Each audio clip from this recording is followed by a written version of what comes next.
शिवरात्रि व्रत के उद्यापन की विधि।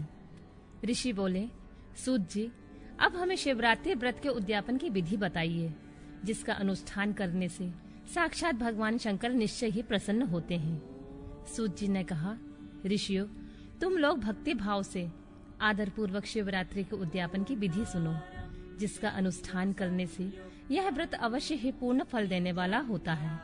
लगातार 14 वर्षों तक शिवरात्रि के शुभ व्रत का पालन करना चाहिए। त्रयोदशी को एक समय भोजन करके चतुर्दशी को पूरा उपवास करना चाहिए। शिवरात्रि के दिन नित्य कर्म संपन्न करके शिवालय में जाकर विधि पूर्वक शिव का पूजन करें। तत्पश्चात वहां यत्न पूर्वक एक दिव्य मंडल बनवाएं, जो तीनों लोकों में गौरी तिलक नाम से प्रसिद्ध है। उसके मध्य भाग में दिव्य लिंगतोभद्र मंडल की रचना करें, अथवा मंडप के भीतर सर्वतोभद्र मंडल की निर्माण करें। वहां प्रजापति नामक कलशों की स्थापना करनी चाहिए। वे शुभ कलश वस्त्र, फल और दक्षिणा के साथ होने चाहिए। उन सबको मंडप के पार्श्व भाग में यत्न पूर्वक स्थापित करें। मंडप के मध्य भाग में एक सोने का अथवा दूसरी धातु तांबे आदि का बना हुआ कलश स्थापित करें। व्रती पुरुष उस कलश पर पार्वती सहित शिव की सुवर्णमयी प्रतिमा बनाकर रखें। वह प्रतिमा एक पल तोले अथवा आधे पल तोले की होनी चाहिए, या जैसी अपनी शक्ति हो उसके अनुसार प्रतिमा बनवा लें। वाम भाग में पार्वती की ओर, दक्षिण भाग में शिव की प्रतिमा स्थापित करके रात्रि में उनका पूजन करें। आलस्य छोड़कर पूजन का काम करना चाहिए। उस कार्य में 4 ऋतुविजों के साथ एक पवित्र आचार्य का वर्ण करें और उन सब की आज्ञा लेकर भक्ति पूर्वक शिव की पूजा करें। रात को प्रत्येक पहर में पृथक पृथक पूजा करते हुए जागरण करें। व्रती पुरुष भगवत संबंधी कीर्तन, गीत एवं नृत्य आदि के साथ सारी रात बिताएं। इस प्रकार विधिवत पूजन करके भगवान शिव को संतुष्ट करके प्रातःकाल पुनः पूजन करने के पश्चात सविधि होम करें। फिर यथाशक्ति प्रजापत्य विधान करें। फिर ब्राह्मणों को भक्ति पूर्वक भोजन कराएं और यथाशक्ति दान दें। इसके बाद वस्त्र, अलंकार तथा आभूषणों द्वारा पत्नी सहित ऋतविजों को अलंकृत करके उन्हें विधि पूर्वक पृथक पृथक दान दें। फिर आवश्यक सामग्रियों से युक्त बछड़े सहित गौयों का आचार्यों को यह कहकर विधि पूर्वक दान दें कि इस दान से भगवान शिव मुझ पर प्रसन्न हो। तत्पश्चात कलश सहित उस मूर्ति को वस्त्र के साथ वृषभ की पीठ पर रखकर संपूर्ण अलंकारों सहित उसे आचार्य को समर्पित कर दें। इसके बाद हाथ जोड़कर मस्तक झुकाकर बड़े प्रेम से गदगद वाणी में महाप्रभु महेश्वर से प्रार्थना करें। देवारी देव महादेव, शरणागत वत्सल देवेश्वर, इस व्रत से संतुष्ट हो आप मेरे ऊपर कृपा कीजिए। शिव शंकर, मैंने भक्ति भाव से इस व्रत का पालन किया है। इसमें जो कमी रह गई हो वह आपके प्रसाद से पूरी हो जाए। शंकर, मैंने अनजाने में या जानबूझकर जो जप पूजन आदि किया है वह आपकी कृपा से सफल हो। इस तरह परमात्मा शिव को पुष्पांजलि अर्पण करके फिर नमस्कार एवं प्रार्थना करें। जिसने इस व्रत को पूरा कर लिया उसके उस व्रत में कोई न्यूनता नहीं रहती। उससे वह मनोवांछित सिद्धि प्राप्त कर लेता है। व्रत करने से एक भील पर भगवान शंकर की अद्भुत कृपा। ऋषियों ने पूछा, सूत जी, पूर्व काल में किसने इस उत्तम शिवरात्रि व्रत का पालन किया था, और अनजान में भी इस व्रत का पालन करके किसने कौन सा फल प्राप्त किया था? सूत जी ने कहा, ऋषियों, तुम सब लोग सुनो। मैं इस विषय में एक निषाद का प्राचीन इतिहास सुनाता हूँ, जो सब पापों का नाश करने वाला है। पहले की बात है, किसी वन में एक भील रहता था, जिसका नाम था गुरुदूह। उसका कुटुंब बड़ा था तथा वह बड़ा बलवान और क्रूर स्वभाव होने के कारण क्रूरता पूर्वक कर्म में तत्पर रहता था। वह प्रतिदिन वन में जाकर मृगों को मारता और वहीं रहकर नाना प्रकार की चोरियां करता था। उसने बचपन से ही कभी कोई ऐसा शुभ कर्म नहीं किया था। इस प्रकार वन में रहते हुए उस दुरात्मा भील का बहुत समय बीत गया। तदनंतर एक दिन बड़ी सुंदर एवं शुभ कारक शिवरात्रि आई, किंतु वह दुरात्मा घने जंगल में निवास करने वाला था, इसलिए उस व्रत को नहीं जानता था उसी दिन उस भील के माता पिता और पत्नी ने भूख से पीड़ित होकर उससे याचना की, वनेचर हमें खाने को दो। उनके इस प्रकार याचना करने पर वह तुरंत धनुष लेकर चल दिया और मृगों के शिकार के लिए सारे वन में घूमने लगा। देवयोग से उसे उस दिन कुछ भी नहीं मिला और सूर्य अस्त हो गया। इससे उसको बड़ा दुख हुआ और वह सोचने लगा, अब मैं क्या करूं, कहाँ जाऊं? आज तो कुछ भी नहीं मिला। घर में जो बच्चे हैं उनका तथा माता पिता का क्या होगा? मेरी जो पत्नी है उसकी भी क्या दशा होगी? अतः मुझे कुछ लेकर घर जाना ही चाहिए, अन्यथा नहीं। ऐसा सोचकर वह व्याध एक जलाशय के समीप पहुंचा और जहां पानी में उतरने का घाट था वहां जाकर खड़ा हो गया। वह मन ही मन विचार करता था कि यहाँ कोई ना कोई जीव पानी पीने के लिए अवश्य आएगा। उसी को मारकर कृतकृत्य हो उसे साथ लेकर प्रसन्नता पूर्वक घर को जाऊंगा। ऐसा निश्चय करके वह व्याघ्र एक बेल के पेड़ पर चढ़ गया और वही जल साथ लेकर बैठ गया। उसके मन में केवल यही चिंता थी कि कब कोई प्राणी आए और मैं उसे मारूं। इसी प्रतीक्षा में भूख प्यास से पीड़ित होकर वह बैठा रहा। उस रात के पहले पहर में एक प्यासी हिरणी आई जो चकित होकर जोर जोर से चौकड़ी भर रही थी। ब्राह्मणों, उस मृगी को देखकर व्याघ्र को बड़ा हर्ष हुआ। उसने तुरंत ही उसके वध के लिए अपने धनुष पर एक बाण का संघान किया। ऐसे करते हुए उसके हाथ के धक्के से थोड़ा सा जल और बिल्व पत्र नीचे गिर पड़े। उस पेड़ के नीचे शिवलिंग था।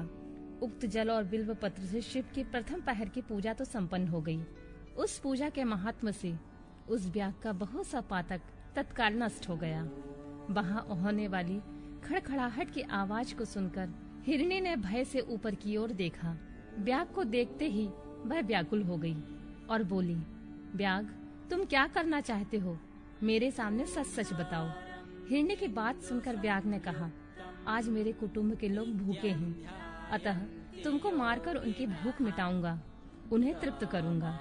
व्याघ्र का वह दारुण वचन सुनकर तथा जिसे रोकना कठिन था, उस दुष्ट भील को बाण ताने देखकर मृगी सोचने लगी कि अब मैं क्या करूं, कहाँ जाऊं? अच्छा, कोई उपाय रचती हूँ। ऐसा विचार कर उसने वहाँ इस प्रकार कहा। मृगी बोली, भील, मेरे मांस से तुमको सुख होगा। यह अनर्थकारी शरीर के लिए इससे अधिक महान पुण्य का कार्य और क्या हो सकता है? उपकार करने वाले प्राणी को इस लोक में जो पुण्य प्राप्त होता है उसका 100 वर्षों में भी वर्णन नहीं किया जा सकता। परंतु इस समय मेरे सब बच्चे मेरे आश्रम में ही हैं। मैं उन्हें अपनी बहन को अथवा स्वामी को सौंपकर लौट आऊंगी। वनेचर, तुम मेरी इस बात को मिथ्या न समझो। मैं फिर तुम्हारे पास लौट आऊंगी, इसमें कोई संशय नहीं है। सत्य से ही धरती टिकी हुई है, सत्य से ही समुद्र अपनी मर्यादा में स्थित है और सत्य से ही निर्झरों में जल की धाराएं गिरती रहती हैं। सत्य में ही सब कुछ स्थित है। सूत जी कहते हैं, मृगी के ऐसा कहने पर जब व्याघ्र ने उसकी बात नहीं मानी, तब उसने अत्यंत विस्मित एवं भयभीत हो पुनः इस प्रकार कहना आरंभ किया। व्याध, सुनो, मैं तुम्हारे सामने ऐसी शपथ खाती हूँ जिससे घर जाने में अवश्य तुम्हारे पास लौट आऊंगी।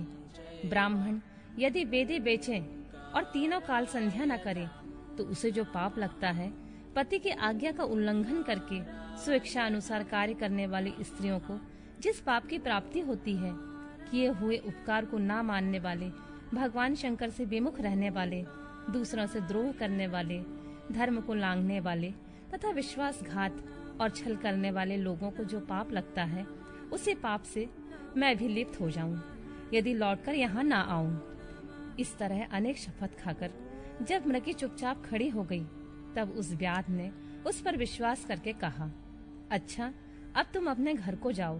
तब वह मृगी बड़े हर्ष के साथ पानी पीकर अपने आश्रम मंडल में गई। इतने में ही रात का पहला पहर व्याघ्र के जागते ही जागते बीत गया। तब उस हिरणी की बहन, दूसरी मृगी जिसका पहले ने स्मरण किया था, उसी की राह देखती हुई जल पीने के लिए वहां आ गई। उसे देखकर भील ने स्वयं वाण को तरकस से खींचा। ऐसा करते समय पुनः पहले की भांति भगवान शिव के ऊपर जल और बिलपत्र गिरे।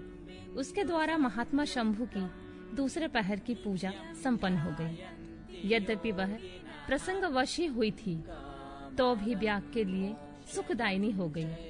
मृगी ने उसे बाण खींचते हुए देख पूछा, बनेचर यह क्या करते हो? ब्याग ने पूर्ववत उत्तर दिया, मैं अपने भूखे कुटुंब को तृप्त करने के लिए तुझे मारूंगा।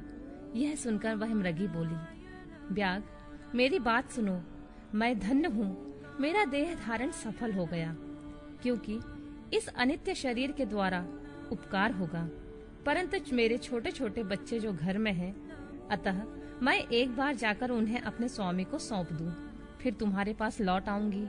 ब्याग बोला, तुम्हारी बात पर मुझे विश्वास नहीं है, मैं तुझे मारूंगा, इसमें संशय नहीं है।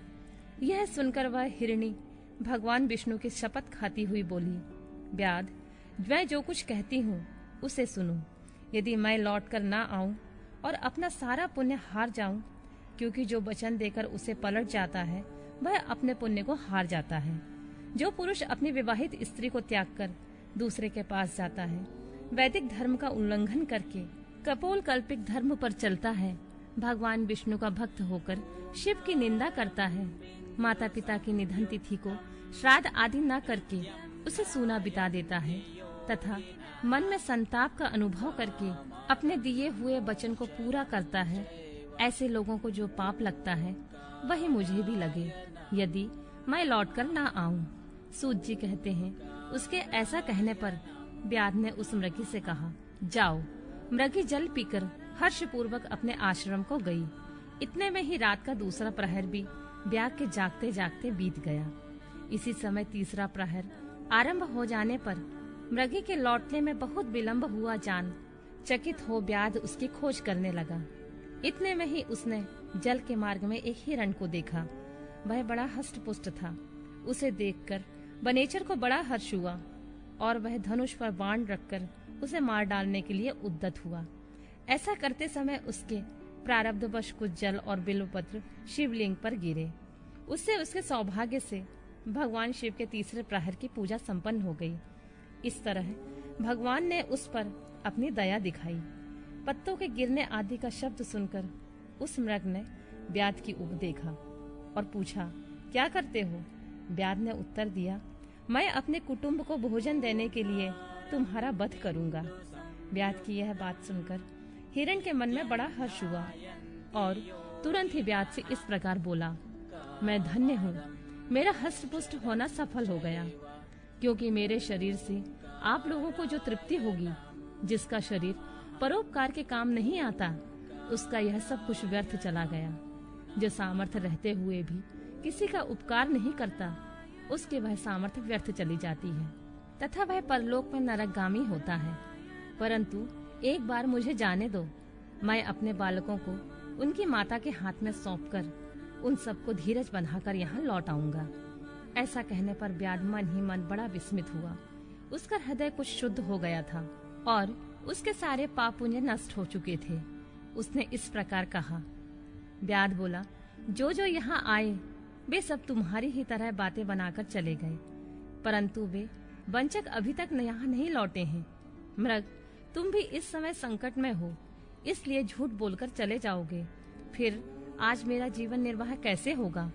मृग बोला, ब्याध, मैं जो कुछ कहता हूँ उसे सुनो, मुझ में असत्य नहीं है। सारा चराचर ब्रह्मांड सत्य से ही तो टिका हुआ है। जिसकी वाणी झूठी होती है उसका पुण्य उसी क्षण नष्ट हो जाता है। तथापि भील, तुम मेरी सच्ची प्रतिज्ञा सुनो। संध्या काल में मैथुन तथा शिवरात्रि के दिन भोजन करने से जो पाप लगता है, झूठी गवाही देने से, धरोहर को हड़प लेने से तथा संध्या न करने से दुष्ट को जो पाप होता है, वही पाप मुझे भी लगे, यदि मैं लौटकर ना आऊं।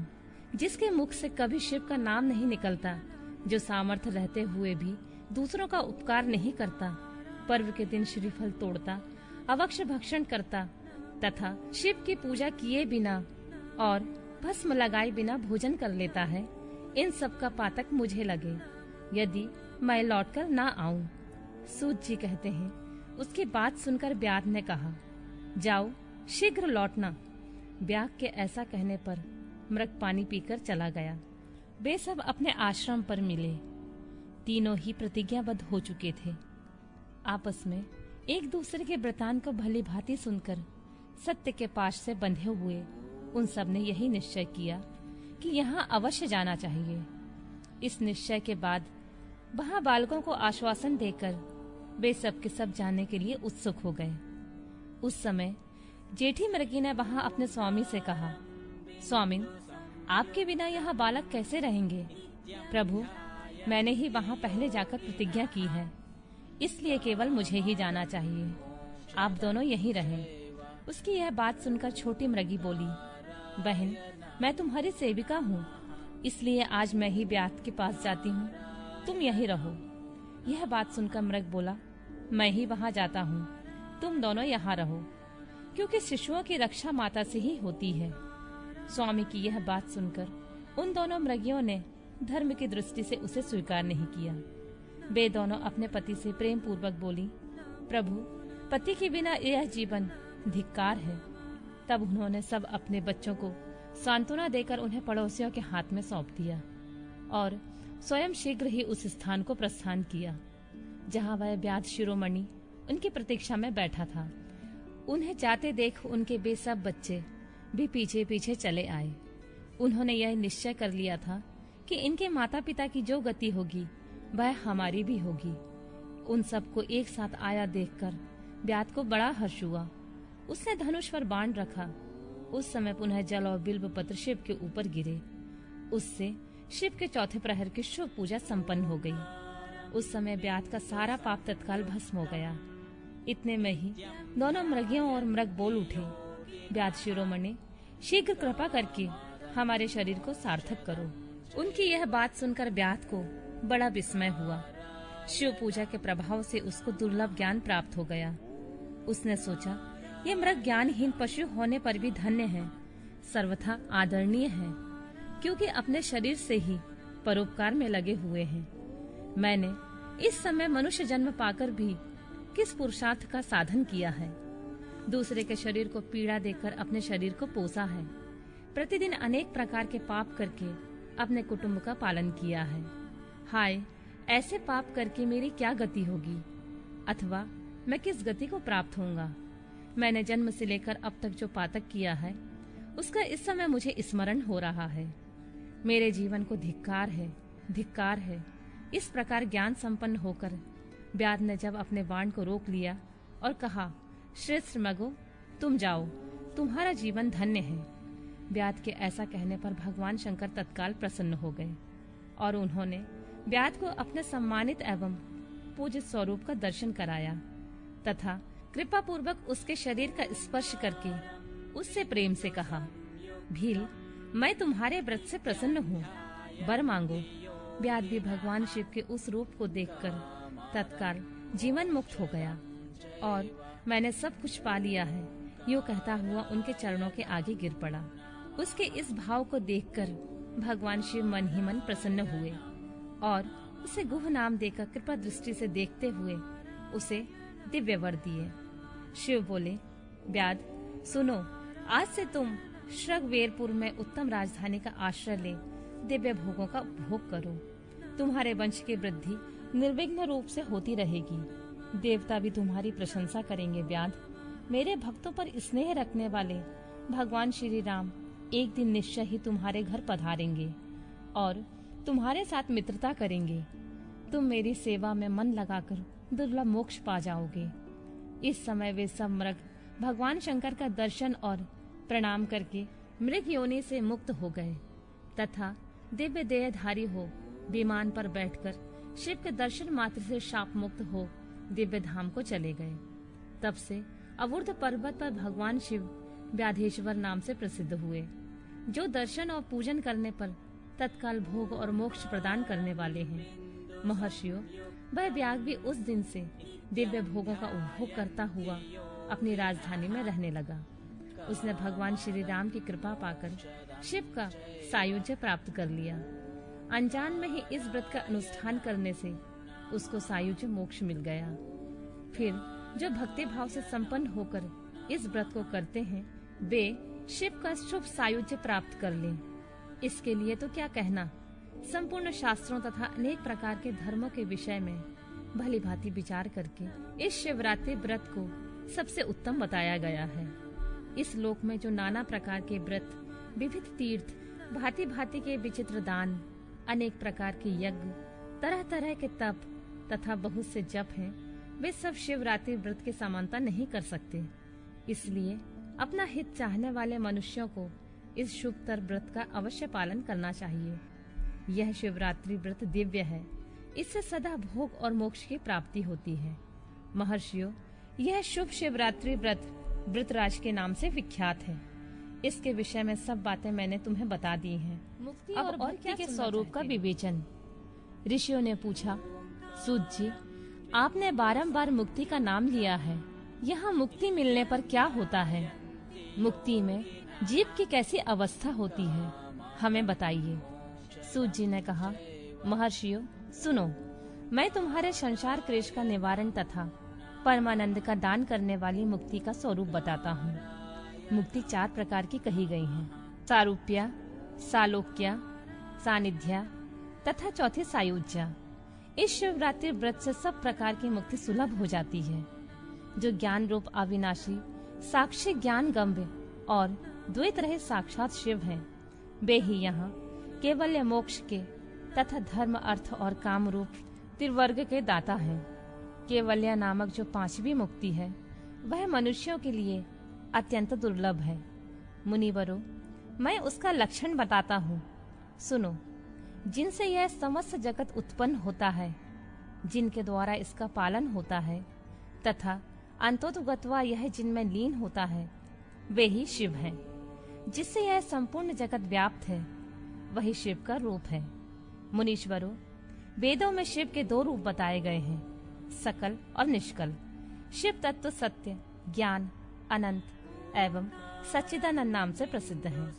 निर्गुण, उपाधि रहित, अविनाशी, शुद्ध एवं निरंजन निर्मल है। वह न लाल है, न पीला है, न सफेद है, न नीला है, न छोटा है, न बड़ा है, न मोटा है, न महीन। जहाँ से मन सहित वाणी उसे न पाकर लौट आती है, वह परब्रह्म परमात्मा ही शिव कहलाता है।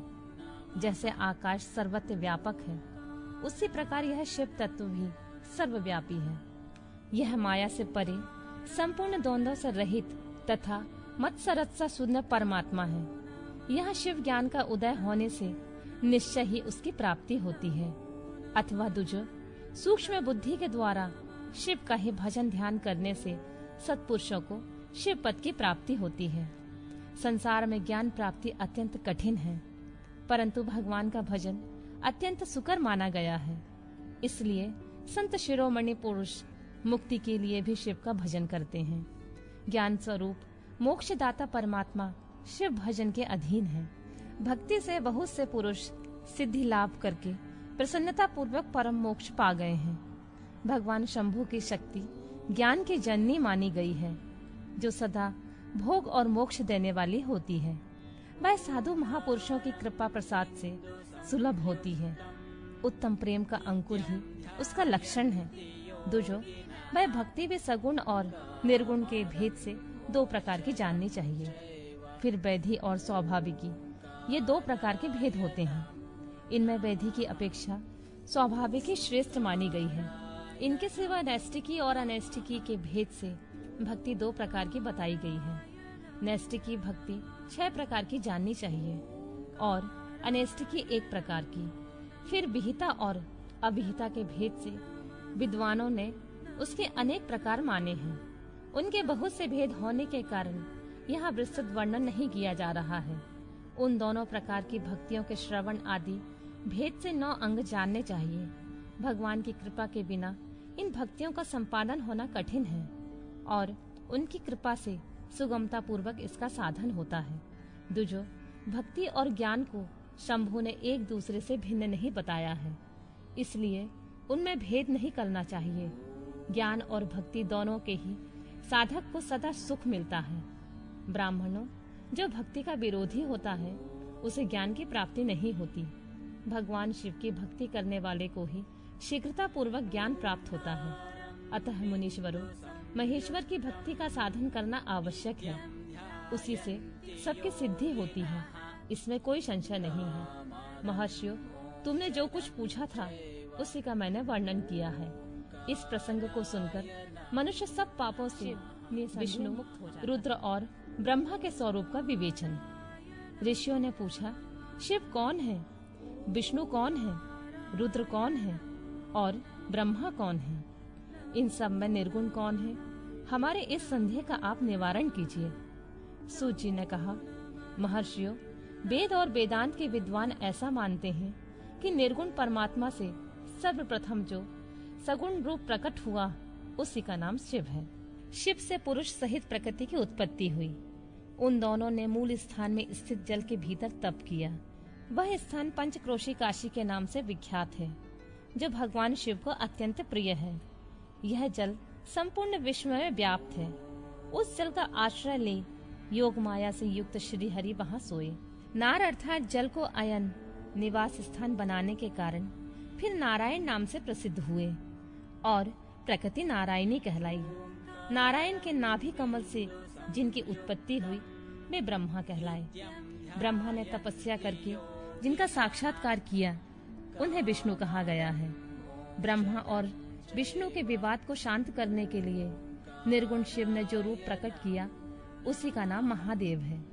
उन्होंने कहा, मैं शंभु ब्रह्मा जी के ललाट से प्रकट होऊंगा।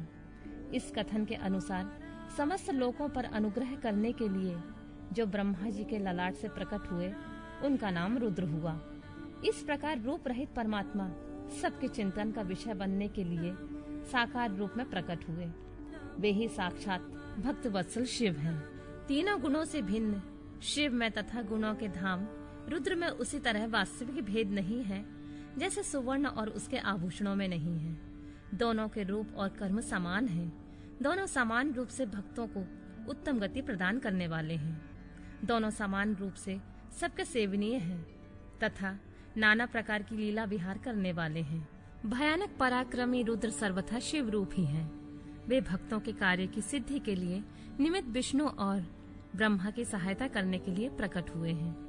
अन्य जो देवता जिस क्रम से प्रकट हुए हैं उसी क्रम के लय को प्राप्त होते हैं, परंतु रुद्रदेव उसी तरह लीन नहीं होते। उनका साक्षात शिव में ही लय होता है। ये प्राकृत प्राणी रुद्र में मिलकर ही लय को प्राप्त होते हैं, परंतु रुद्र इनमें मिलकर लय को प्राप्त नहीं होते।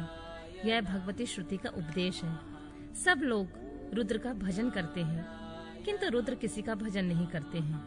वे भक्त वत्सल होने के कारण कभी कभी अपने आप भक्त जनों का चिंतन कर लेते हैं। जो दूसरे देवता का भजन करते हैं वे उसी में लीन होते हैं। इसीलिए वे दीर्घ काल के बाद रुद्र में लीन होने का अवसर पाते हैं। जो कोई रुद्र के भक्त होते हैं वे तत्काल शिव हो जाते हैं। अतः उनके लिए दूसरों की अपेक्षा नहीं रहती। यह सनातन श्रुति का संदेश है। दुजो अज्ञान अनेक प्रकार का होता है, परंतु विज्ञान का एक ही स्वरूप है। वह अनेक प्रकार का नहीं होता। उसको समझने का प्रकार मैं बताऊंगा। तुम लोग आदर पूर्वक सुनो। ब्रह्मा से लेकर तृण पर्यंत जो कुछ यहाँ देखा जाता है वह सब शिव रूप ही है।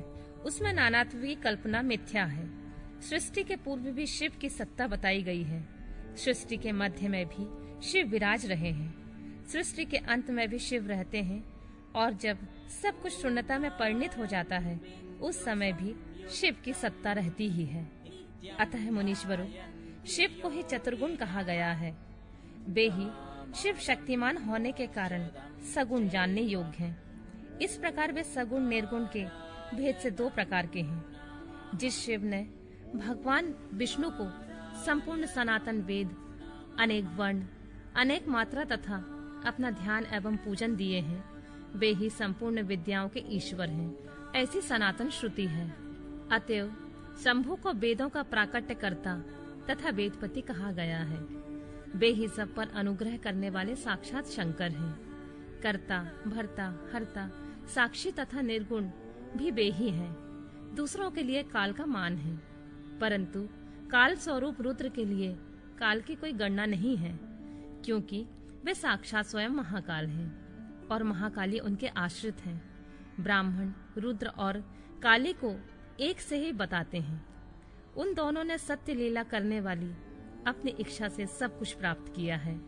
शिव का कोई उत्पादक नहीं है, उनका कोई पालक और संहारक नहीं है। वे स्वयं सबके हेतु हैं और एक होकर भी अनेकता को प्राप्त हो सकते हैं, और अनेक होकर भी एकता को।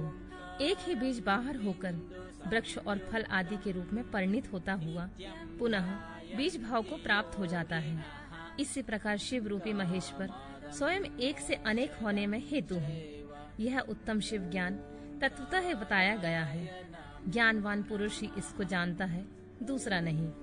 मुनि बोले, सूत जी, आप लक्षण सहित ज्ञान का वर्णन कीजिए, जिसको जानकर मनुष्य शिव भाव को प्राप्त हो जाता है।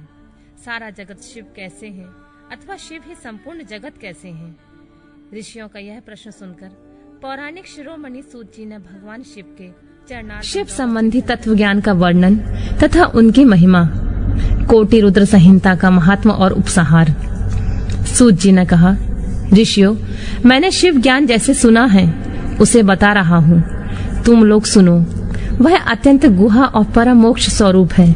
ब्रह्मा, नारद, सनकादि मुनि, व्यास तथा कपिल, इनके समाज में इन्हीं लोगों ने निश्चय करके ज्ञान का जो स्वरूप बताया है उसको यथार्थ ज्ञान समझना चाहिए।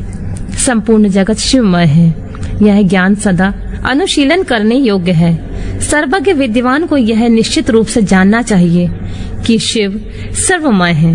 ब्रह्मा से लेकर तृण पर्यंत जो जगत दिखाई देता है वह सब शिव ही है। वे महादेव जी ही शिव कहलाते हैं। जब उनकी इच्छा होती है तब वे इस जगत की रचना करते हैं। वे ही सबको जानते हैं, उनको कोई नहीं जानता। वे इस जगत की रचना करके स्वयं इसके भीतर प्रविष्ट होकर इससे दूर हैं। वास्तव में उनका इसमें प्रवेश नहीं हुआ है, क्योंकि वे निर्लिप्त सच्चिदानंद स्वरूप हैं। जैसे सूर्य आदि ज्योतियों का जल में प्रतिबिंब पड़ता है, वास्तव में जल के भीतर उनका प्रवेश नहीं होता, उसी प्रकार साक्षात शिव के विषय में समझना चाहिए।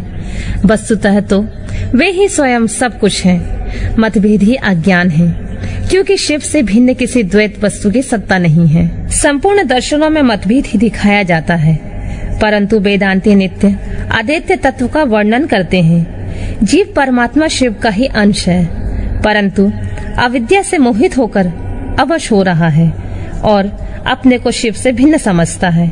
अविद्या से मुक्त होने पर वह शिव ही हो जाता है। शिव सबको व्याप्त करके स्थित है और संपूर्ण जंतुओं में व्यापक हैं। वे जड़ और चेतन सबके ईश्वर होकर स्वयं ही सबका कल्याण करते हैं। जो विद्वान पुरुष वेदांत मार्ग का आश्रय ले उनके साक्षात्कार के लिए साधना करता है, उससे वह साक्षात्कार रूप फल अवश्य प्राप्त होता है। व्यापक अग्नि तत्व प्रत्येक काठ में स्थित है, परंतु जो उस काठ का मंथन करता है वही असन्निग्ध रूप से अग्नि को प्रकट करके देखता है। उसी तरह जो बुद्धिमान वहाँ भक्ति आदि साधनों का अनुष्ठान करता है, उसे अवश्य शिव का दर्शन प्राप्त होता है। इसमें संशय नहीं है। सर्वत्र केवल शिव है, शिव है, शिव है, दूसरी कोई वस्तु नहीं है। वे शिव भ्रम से ही सदा नाना रूपों में भासित होते हैं। जैसे समुद्र, मिट्टी अथवा सुवर्ण, ये उपाधि भेद से नानात्व को प्राप्त होते हैं। उसी प्रकार भगवान शंकर भी उपाधियों से अनेक रूपों में भासते हैं। कार्य और कारण में वास्तविक भेद नहीं होता, केवल भ्रम से भरी हुई बुद्धि के द्वारा ही उसमें भेद की प्रतीति होती है। भ्रम दूर होते ही भेद बुद्धि का नाश हो जाता है। जब बीज से अंकुर उत्पन्न होता है तब वह नानात्व को प्रकट करता है। फिर अंत में वह बीज रूप में ही स्थित होता है और अंकुर नष्ट हो जाता है। ज्ञानी बीज रूप में ही स्थित है और नाना प्रकार के विकार अंकुर रूप हैं। उन विकार स्वरूप अंकुरों की निवृत्ति हो जाने पर पुरुष फिर ज्ञानी रूप में स्थित होता है। इसमें अन्यथा विचार नहीं करना चाहिए। सब कुछ शिव है और शिव ही सब कुछ है। शिव तथा संपूर्ण जगत में कोई भेद नहीं है। फिर क्यों कोई अनेकता देखता है और क्यों एकता ढूंढता है? जैसे एक ही सूर्य नामक ज्योति जल आदि उपाधियों में विशेष रूप से नाना प्रकार की दिखाई देती है, उसी प्रकार शिव भी है। जैसे आकाश सर्वत्र व्यापक होकर भी स्पर्श आदि बंधन में नहीं आता, उसी प्रकार व्यापक शिव भी कहीं नहीं बनते। अहंकार से युक्त होने के कारण शिव का अंश जीव कहलाता है। उस अहंकार से मुक्त होने पर वह साक्षात शिव ही है। कर्मों के भोग में लिप्त होने के कारण जीव तुच्छ है और निर्लिप्त होने के कारण शिव महान है। जैसे एक ही सुवर्ण आदि चांदी आदि से मिल जाने पर कम कीमत का हो जाता है, उसी प्रकार अहंकार युक्त जीव अपना महत्व खो बैठता है। जैसे क्षार आदि से शुद्ध किया हुआ उत्तम सुवर्ण आदि पूर्ववत बहुमूल्य हो जाता है, उसी प्रकार संस्कार विशेष से शुद्ध होकर जीव भी शुद्ध हो जाता है। पहले सद्गुरु को पाकर भक्ति भाव से युक्त हो शिव बुद्धि से उनका पूजन करें और स्मरण आदि करें। गुरु में शिव बुद्धि करने से सारे पाप आदि मल शरीर से निकल जाते हैं। उस समय अज्ञान नष्ट हो जाता है और मनुष्य ज्ञानवान हो जाता है।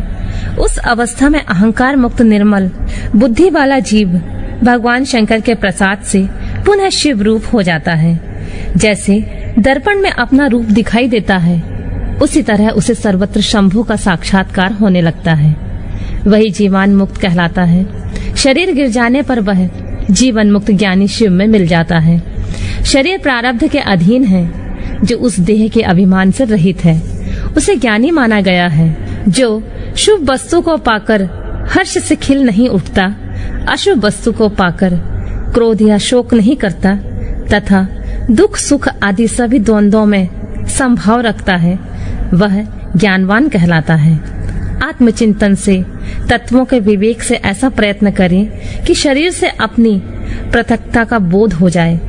मुक्ति की इच्छा रखने वाला पुरुष शरीर एवं उसके अभिमान को त्याग कर अहंकार शून्य एवं मुक्त हो सदाशिव में विलीन हो जाता है।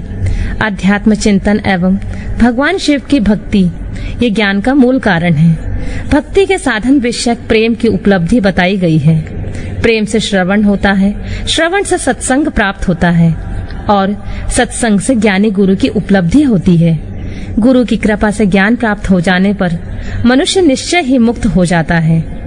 इसलिए जो समझदार है उसे सदा शंभु का ही भजन करना चाहिए। जो अनन्य भक्ति से युक्त होकर शंभु का भजन करता है, उसे अंत में अवश्य ही मोक्ष प्राप्त होता है। अतः मुक्ति की प्राप्ति के लिए भगवान शंकर से बढ़कर दूसरा कोई देवता नहीं है। उनकी शरण से लेकर जीव संसार बंधन से मुक्त हो जाता है।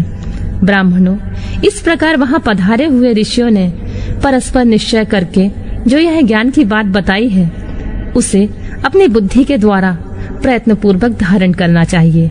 मुनीश्वरों, तुमने जो कुछ पूछा था वह सब मैंने तुम्हें बता दिया है, इसलिए तुम्हें प्रयत्न पूर्वक गुप्त रखना चाहिए। बताओ और क्या सुनना चाहते हो? ऋषि बोले, व्यास शिष्य, आपको नमस्कार है। आप धन्य हैं, शिव भक्तों में श्रेष्ठ हैं। आपने हमें शिव तत्व संबंधी परम उत्तम ज्ञान का श्रवण कराया है। आपकी कृपा से हमारे मन में भ्रांति मिट गई है। हम आपसे मोक्षदायक शिव तत्व का ज्ञान पाकर बहुत संतुष्ट हुए हैं। सूत जी ने कहा, दुजो, जो नास्तिक हो, श्रद्धाहीन हो, शठ हो, जो भगवान शिव का भक्त न हो तथा इस विषय को सुनने की रुचि न रखता हो, उसे इस तत्व ज्ञान का उपदेश नहीं देना चाहिए। व्यास जी ने इतिहास, पुराणों, वेदों और शास्त्रों का बारंबार विचार करके उनका सार निकालकर मुझे उपदेश दिया है। इसका एक बार श्रवण करने मात्र से सारे पाप भस्म हो जाते हैं। अभक्त की भक्ति प्राप्त होती है और भक्ति की भक्ति बढ़ती है। दोबारा सुनने से उत्तम भक्ति प्राप्त होती है। तीसरी बार सुनने से मोक्ष प्राप्त होता है। अतः भोग और मोक्ष रूप फल की इच्छा रखने वाले लोगों को इसका बारंबार श्रवण करना चाहिए। उत्तम फल को पाने के उद्देश्य से इस पुराण की 5 आवृत्तियां करनी चाहिए। ऐसा करने पर मनुष्य उसे अवश्य पाता है, इसमें संदेह नहीं है, क्योंकि यह व्यास जी का वचन है। जिसने इस उत्तम पुराण को सुना है, उसे कुछ भी दुर्लभ नहीं है। यह शिव विज्ञान भगवान शंकर को अत्यंत प्रिय है। यह भोग और मोक्ष देने वाला तथा शिव भक्ति को बढ़ाने वाला है। इस प्रकार मैंने शिव पुराण की चौथी आनंददायिनी तथा परम पुण्यमयी संहिता कही है, जो कोटि रुद्र संहिता के नाम से विख्यात है। जो पुरुष एकाग्रचित हो, भक्ति भाव से इस संहिता को सुनेगा या सुनाएगा, वह समस्त भोगों का उपभोग करके अंत में परम गति को प्राप्त कर लेगा। कोटि रुद्र संहिता संपूर्ण।